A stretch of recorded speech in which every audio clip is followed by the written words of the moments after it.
energies, that's plenty.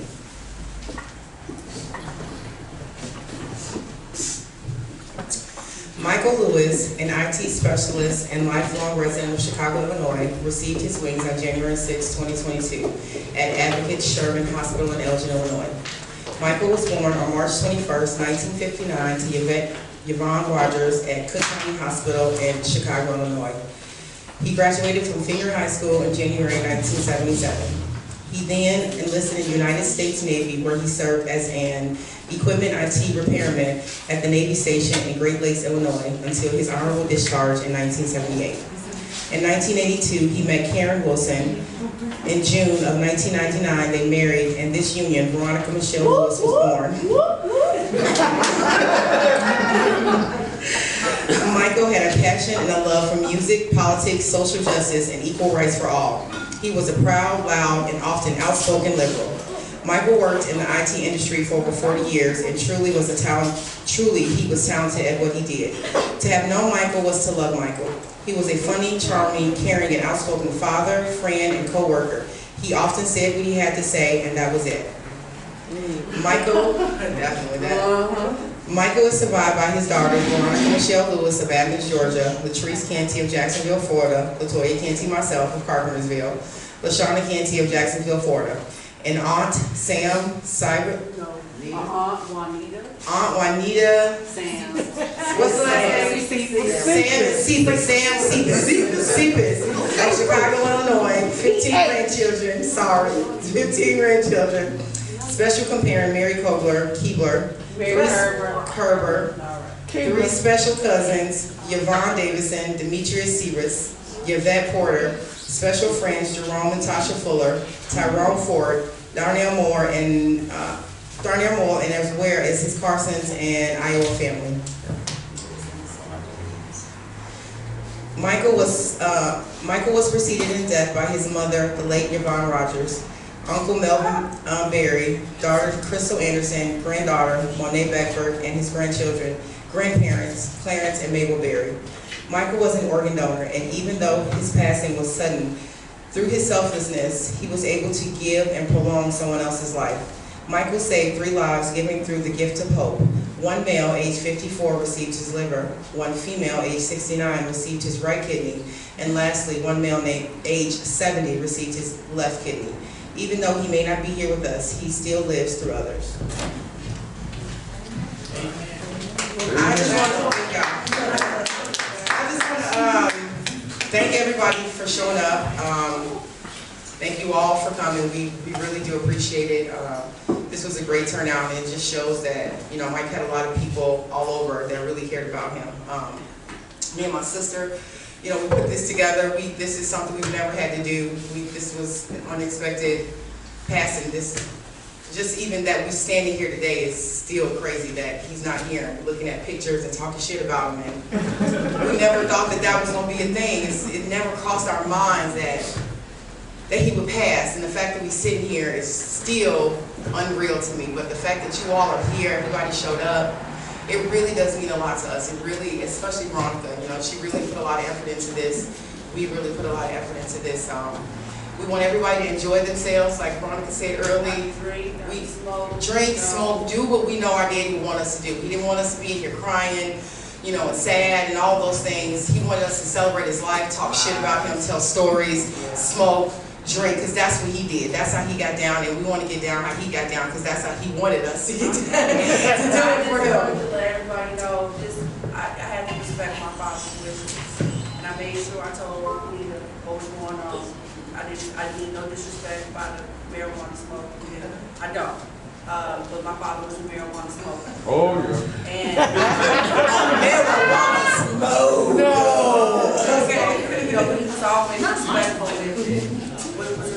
with it. So, you know, I know when people die, a lot of people have a lot of opinions about how things should go. This should be this way, this should be that way. I wanted to make sure that I did what my father wanted me to do for him. Because it's not really about me. As much as I wanted to make it about me, it's not really about me, it's about Michael. So, like I said, I didn't know for one. It took for him to die. Finally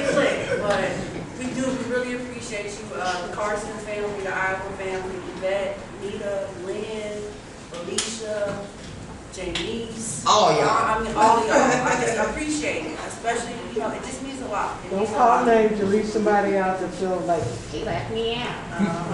All y'all. The shout All of y'all, yeah. All y'all. I appreciate the support. I know my father would appreciate the support. We love y'all. Yep, and have a good time. Listen, play music, talk shit, smoke, drink, you know, enjoy yourself. That's what I'm gonna do. Does anybody else want to come up and have any words? Now's the time. Speak on them, now would be the time. Tell a stupid, funny story, something that, you know, he up there laughing at like, I can't even believe you saying this, but you did, so what are you gonna do? So, anybody got anything to say? I said a little something for him, I just couldn't stand him. He is my son's best friend, and between the two of them, I'll tell you the truth, if God could let me kill him and bring him back, I would have. Okay, and I come home from work, he always there, he in the alley, he get bad to bed, and the only thing that just kept me from killing him is when I was about to have a, what was I gonna have? We played game, what's the game? For big ones? Beer with. And I should have had a ball screen. Oh, my son. Don't let him get that. And he didn't let him get it. So they good, both of them life. That's all I got. Anybody else want to say something? I don't need a microphone, but I like to say something. Got one right here. I'll let you go ahead, let me so I can plenty of time. I bring the mic to you. You gotta go.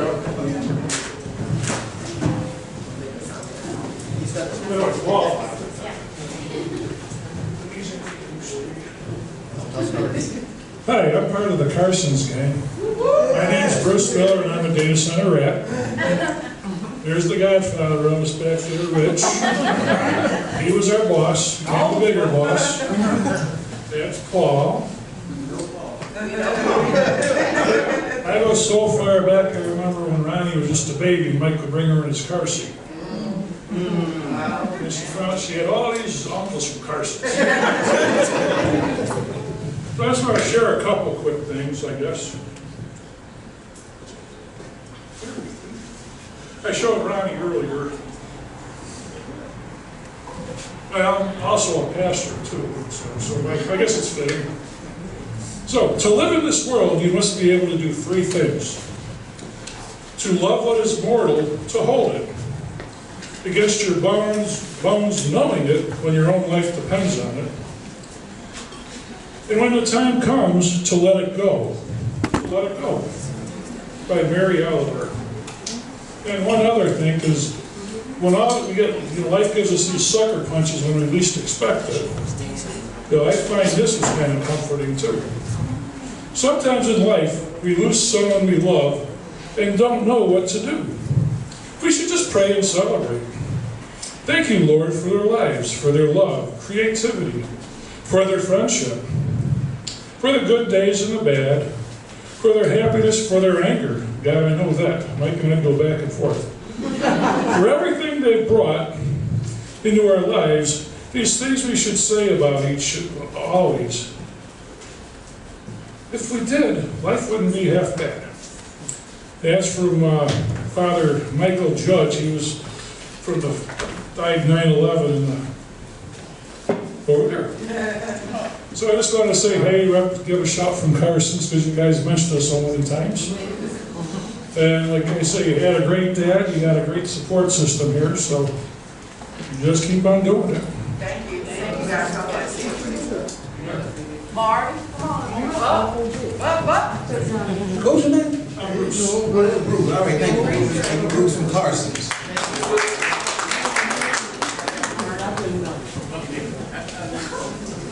Hello everyone, my name is Molly. Take your mask off. All I just wanted to say about Grandpa is that he was a funny guy. He didn't smile that much.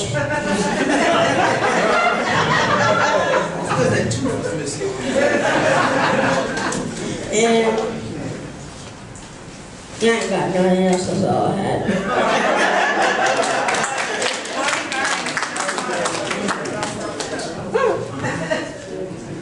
Anybody else?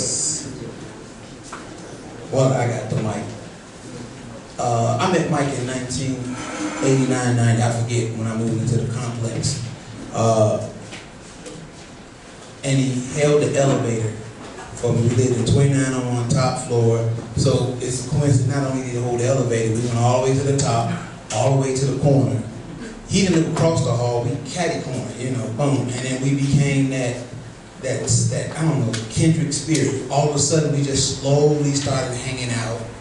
And being the only child, he being the only child, that's the year I got my big brother. Because Mike has covered me for the last 32 years. And people who cover you and get covered, you take it for granted because you don't realize it's happening. It's just there. Great advice, pushed me to do things, always had my back, and he didn't let you whine. He let you get shit off, like what they say, you don't get to relive it. And I remember the first, you know, and Mike was one of them cats that when he say something, it ain't really clear because he's straight arrow. You're like, what the hell is you talking about?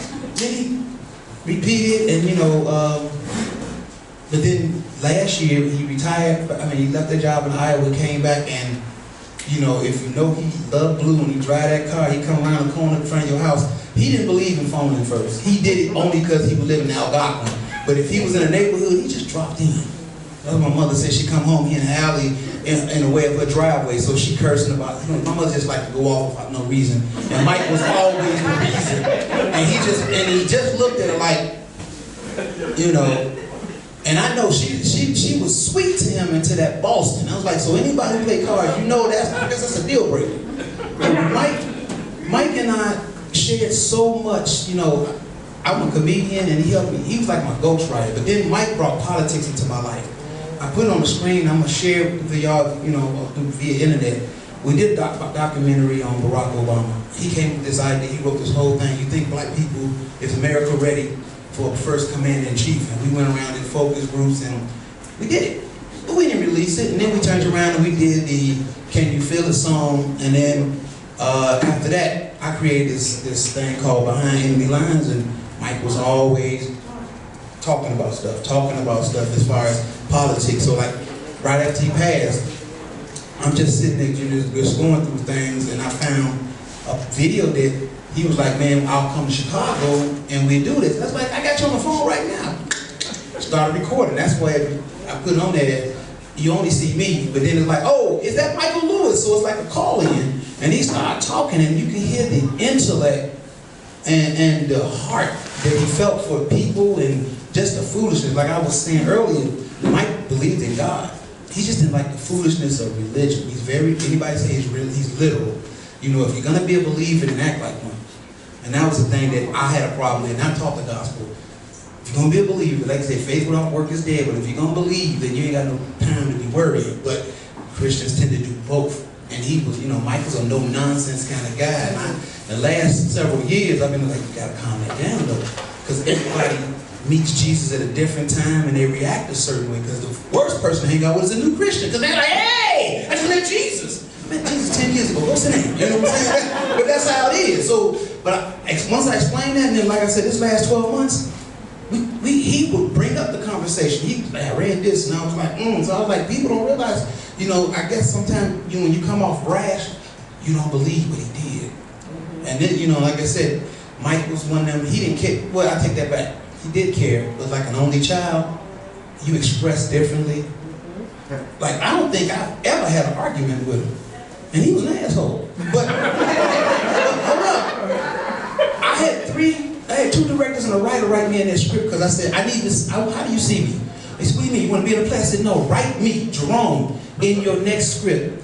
And write my characteristics, because anytime you do a script, you do a character build-up. I had some wonderful things said about me, but you know the word that all three of them said? I was an asshole. But that's empowering, because if you don't know how people see you, you can subconsciously do things. Now I can control the asshole. He's still there, but I control it. And then one day I called Mike an asshole and I shared this information. I said, that's why I like you, because we both assholes. And this one here too, it's because you're a straight shooter. When you're a straight shooter, you know, but you know, as you get older, wisdom teach you how to, you don't have to cut people to tell them what you tell them. And that takes time, but that was, Mike and I, I'm gonna miss that dude. I mean, like I said, my wife had to push me to finish because it was like, you know, I'm doing something, and all of a sudden, I guess grief makes you just want to go lay down and just curl up. You cry for a minute, then you try to get your mind together, then you drifting, you know, and then so next thing you know, because my mind started drifting, one of the daughters said, that's the song, because I asked the daughter, what's the song you think of Mike? And then when Drifting on the Memory, they didn't get the title right. But that's because Earth, Wind & Fire had like 7 titles, if you remember back then. Because what she said, Veronica said, play the song with the funk. No, we want the funk. See, but he woke them up every Saturday. When you heard that, it's time to clean house. And I was like, that's because anybody from the 70s, what did you do on Saturday? You cleaned house before Soul Train came on. So it became like a black tradition. So watching early morning cartoons, eat your bowl of cereal, fight for the best box of cereal, clean the house so that you can watch Soul Train and learn a new dance. That's our era, you know. So I'm just talking to somebody else don't get this mic. I'm trying to encourage. Come on, say something. Oh, take it to the diva. No, take the mic to the diva. Be obedient this time. A believer, be obedient. We need to hear you. Boy, Christian. It's gonna be quick. Hey, everybody already know. Ex-wife Karen, okay, Veronica's mom. I just want to say it's very interesting in life how we get these stories about what people do and don't do, especially when it comes to African American men. They tell you a lot about how they want to be president families and things like that, but I'm a testament that God has really blessed me to always have a man who was able to step in when another man couldn't or wouldn't. And that's something Michael did. When I met Michael, I was 20 years old. I already had 3 kids in. 3 in. Okay, so Michael and I think he's like 2 years, 2.5, so he was young and I was young too. That says a lot about somebody. And the fact that even though we may have ended our journey together, he kept on being the father to my children, and that says a lot. Okay, so for that, the last moment that I saw him, even though we had this conversation, I've always gave him that props from day one, because he stepped in and raised another man's seeds, not seed, seeds. And that says a lot about somebody. And my last moment, all I could tell him again was thank you so much for that. And even now, to this very day, he's still taking care of me. And I just needed to say that.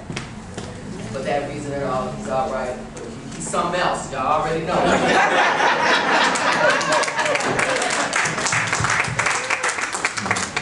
What you had, what most women have, you was fine and crazy. Like, why is you putting up with that? And I understood, Karen, you a monster. In a mess, in a good way. Won't he do it? No, she's still doing it. I know it. I still got somebody still doing it, so amen. He's will continue to do it. Hey, I'm Jerome's friend. I met Mike through Jerome years ago when he lived in South Commons. And me and Jerome had known each other when we were teenagers. And I have to say, I'm not an asshole. Like Jerome was saying, and although him and Mike were assholes. But Mike was, what I remember about Mike the most was that wherever Mike was at home. And I give you the last time I saw Mike, I had to give you a story. The last time I saw Mike, he was actually in my home, which was about a week prior to him passing. So he came to the house, him and Jerome was sitting on the couch. I was upstairs doing some work, so this was right before the New Year's, and I was doing some work, and Jerome and Mike were downstairs. My wife was in another room, and she was doing something, but she didn't know that Mike was at the house, and so she decided to go downstairs. And Jerome had stepped away, so Mike was the only one down there. So just imagine, you come to somebody's house, Mike is laid out on the couch, legs up, all the way, and then my wife comes back upstairs and knocks on the door. She said, "Hey, who was that dude downstairs?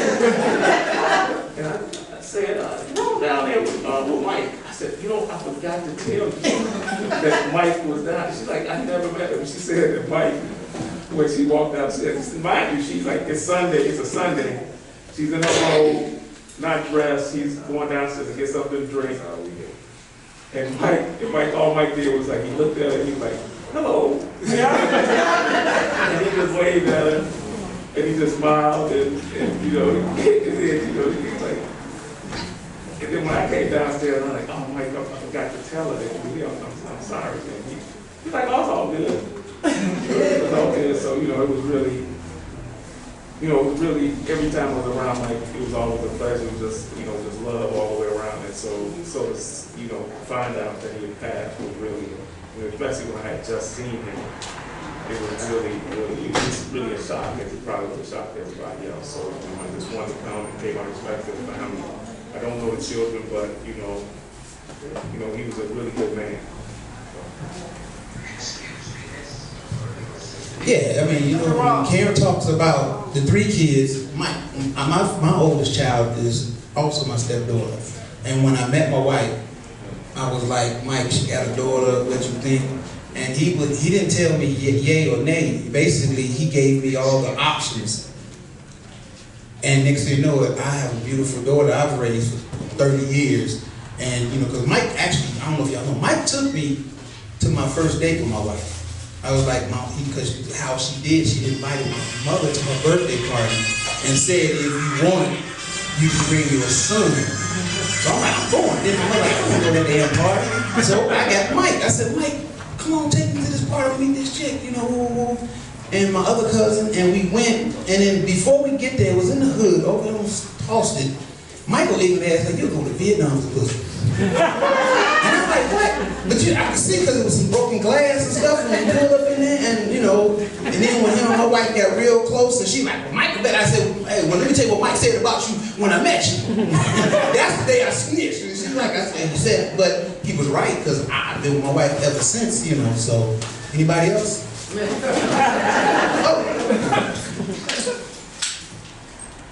Hey everybody, my name is Antoine, or AJ.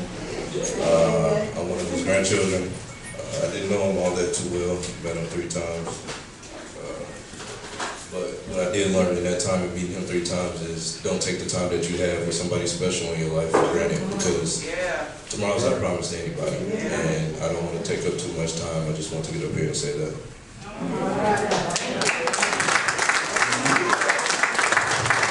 Because you'll see his picture, but you won't know it's him because it was his mom and a baby boy. And now that's not a baby boy right there. That's a grown man. I'm like, yeah, I do this award every year called the Paulette Flowers Award.